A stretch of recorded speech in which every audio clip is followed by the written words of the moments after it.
اسے امامت اور سرداری حاصل ہوگی، اور اس کی وجہ سے تمہیں قیامت تک کے لیے اعزاز ملے گا، عزت ملے گی۔ حضرت عبد المطلب نے یہ سن کر کہا، اے بادشاہ، اللہ کرے آپ کو بھی ایسی خوش بختی میسر آئے۔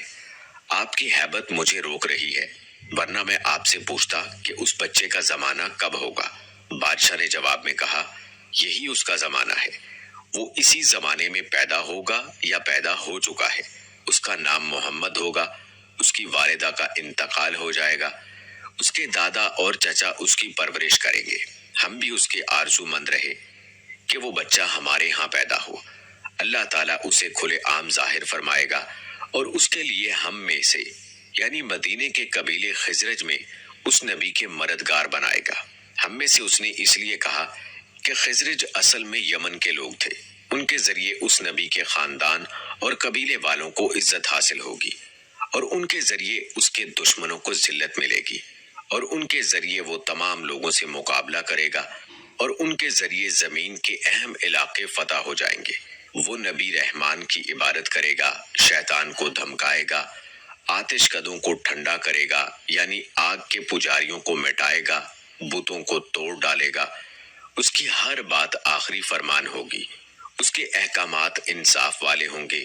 وہ نیک کاموں کا حکم دے گا، خود بھی ان پر عمل کرے گا، برائیوں سے روکے گا، ان کو مٹا ڈالے گا۔ حضرت عبد المطلب نے سیف بن یزن کو دعا دی، پھر کہا، کچھ اور تفصیل بیان کریں۔ بات ڈھکی چھپی ہے اور علامتیں پوشیدہ ہیں، مگر اے عبد المطلب، اس میں شبہ نہیں کہ تم اس کے دادا ہو۔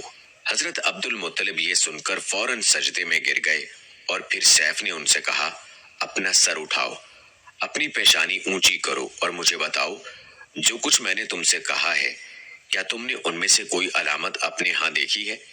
اس پر حضرت عبد المطلب نے کہا، ہاں، میرا ایک بیٹا تھا، میں اسے بہت چاہتا تھا۔ میں نے ایک شریف اور معزز لڑکی آمنہ بنت وہب عبد مناف سے اس کی شادی کر دی۔ وہ میری قوم کے انتہائی باعزت خاندان سے تھی۔ اس سے میرے بیٹے کے ہاں ایک لڑکا پیدا ہوا، میں نے اس کا نام محمد رکھا۔ اس بچے کا باپ اور ماں دونوں فوت ہو چکے ہیں، اب میں اور اس کا چچا ابو طالب اس کی دیکھ بھال کرتے ہیں۔ اب سیف نے ان سے کہا، میں نے تمہیں جو کچھ بتایا ہے وہ واقعہ اسی طرح ہے، اب تم اپنے پوتے کی حفاظت کرو، اسے یہودیوں سے بچائے رکھو، اس لیے کہ وہ اس کے دشمن ہیں۔ یہ اور بات ہے کہ اللہ تعالیٰ ہرگز ان لوگوں کو ان پر قابو نہیں پانے دے گا، اور میں نے جو کچھ آپ کو بتایا ہے اس کا اپنے قبیلے والوں سے ذکر نہ کرنا۔ مجھے ڈر ہے کہ ان باتوں کی وجہ سے ان لوگوں میں حسد اور جلن نہ پیدا ہو جائے۔ یہ لوگ سوچ سکتے ہیں یہ عزت اور بلندی آخر انہیں کیوں ملنے والی ہے۔ یہ لوگ ان کے راستے میں رکاوٹیں کھڑی کریں گے۔ اگر یہ لوگ اس وقت تک زندہ نہ رہے تو ان کی اولادیں یہ کام کریں گی۔ اگر مجھے یہ معلوم نہ ہوتا کہ اس نبی کے ظہور سے پہلے ہی موت مجھے آ لے گی تو میں اپنے اونٹوں اور قافلے کے ساتھ روانہ ہوتا اور ان کی سلطنت کے مرکز یثرب پہنچتا، کیونکہ میں اس کتاب میں یہ بات پاتا ہوں کہ شہر یثرب ان کی سلطنت کا مرکز ہوگا، ان کی طاقت کا سرچشمہ ہوگا، ان کی مدد اور نصرت کا ٹھکانہ ہوگا، اور ان کی وفات کی جگہ ہوگی، اور انہیں دفن بھی یہیں کیا جائے گا۔ اور ہماری کتاب پچھلے علوم سے بھری پڑی ہے۔ مجھے پتا ہے اگر میں اسی وقت ان کی عظمت کا اعلان کروں تو خود ان کے لیے اور میرے لیے خطرات پیدا ہو جائیں گے۔ یہ ڈر نہ ہوتا تو میں اسی وقت ان کے بارے میں یہ تمام باتیں سب کو بتا دیتا، عربوں کے سامنے ان کی سربلندی اور اونچے رتبے کی داستانیں سنا دیتا، لیکن میں نے یہ راز تمہیں بتایا ہے، تمہارے ساتھیوں میں سے بھی کسی کو نہیں بتایا۔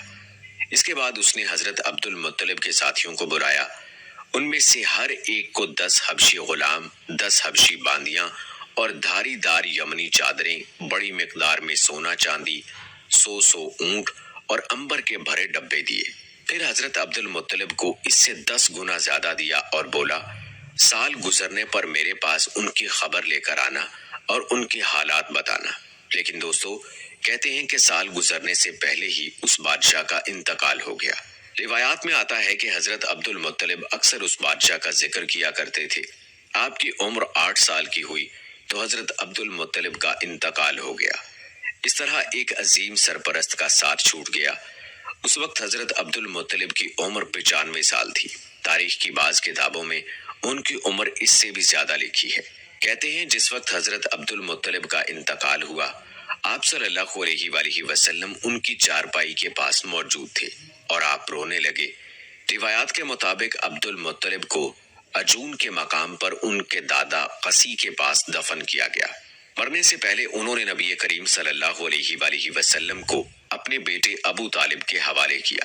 اب ابو طالب آپ کے نگران ہوئے، انہوں نے بھی آپ سے بے تحاشا محبت ہو گئی۔ ان کے بھائی عباس اور زبیر بھی آپ کا بہت خیال رکھتے تھے۔ پھر زبیر بھی انتقال کر گئے تو آپ کی نگرانی آپ کے چچا ابو طالب ہی کرتے رہے۔ پیارے دوستو، کہتے ہیں کہ حضرت ابو طالب کو بھی آپ صلی اللہ علیہ وآلہ وسلم سے انتہائی محبت تھی اور آپ صلی اللہ علیہ وآلہ وسلم کا آپ بہت خیال فرماتے۔ نبی صلی اللہ علیہ وآلہ وسلم کے ساتھ حضرت ابو طالب کی محبت کا تذکرہ ہم اپنی اگلی ویڈیو میں تفصیل کے ساتھ کریں گے، لہٰذا آپ سے گزارش ہے کہ ہماری اگلی ویڈیو بھی آپ ضرور دیکھیں۔ دوستو، آپ کو حضرت عبد المطلب کے بارے میں بتاتے چلیں کہ حضرت عبد المطلب ابن ہاشم ابن عبد مناف رسول اللہ صلی اللہ علیہ وآلہ وسلم کے دادا، قبیلہ قریش کی بڑی شخصیت اور شہر مکہ کے بزرگوں میں سے تھے۔ روایات کے مطابق حضرت عبد المطلب یثرب میں پیدا ہوئے اور 7 سال کی عمر میں مکہ تشریف لائے اور وہاں پر سرور آقا قرار پائے۔ حضرت عبد المطلب قبیلہ قریش میں سے تھے اور حضرت ہاشم کے بیٹے تھے، جن سے بنی ہاشم منسوب ہیں۔